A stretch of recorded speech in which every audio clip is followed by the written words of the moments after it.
ಕೊನೆಗೂ ಡಿಕೆಶಿ ಪಾಲಿಗೆ ಕೂಡಿ ಬಂದ ಶುಭಗಳಿಗೆ ರಾಜ್ಯದ 25ನೇ ಸಿಎಂ ಆಗಿ ಪದಗ್ರಹಣ.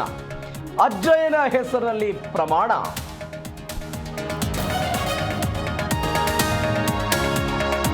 ಡಿಸಿಎಂ ಆಗಿ ಜಿ ಪರಮೇಶ್ವರ್ ಪ್ರಮಾಣ.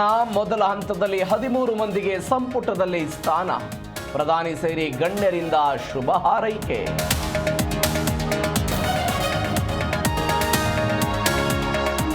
ವಿದ್ಯಾರ್ಥಿಗಳಿಗೆ ಉಚಿತ ಬಸ್ ಪಾಸ್.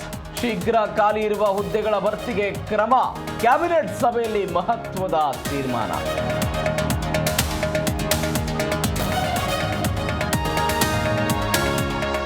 ಎತ್ತರದ ಕಾಂಪೌಂಡ್ ಗೋಡೆ ನಿರ್ಮಾಣಕ್ಕೆ ಬ್ರೇಕ್. ನಿಯಮ ಉಲ್ಲಂಘಿಸಿದರೆ ನೀಡುತ್ತಾರೆ ನೋಟಿಸ್. ಡೆಡ್ಲಿ ಕಾಂಪೌಂಡ್ಗಳ ವಿರುದ್ಧ ಜಿಬಿಎ ಸಮರ.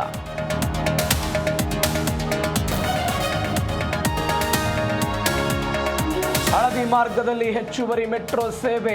ಪ್ರಯಾಣಿಕರ ಬೇಡಿಕೆಗೆ ಬಿಎಂಆರ್ಸಿಎಲ್ ಸ್ಪಂದನೆ. ದಿನವಿಡೀ 10 ನಿಮಿಷಕ್ಕೊಂದು ರೈಲು ಸಂಚಾರ.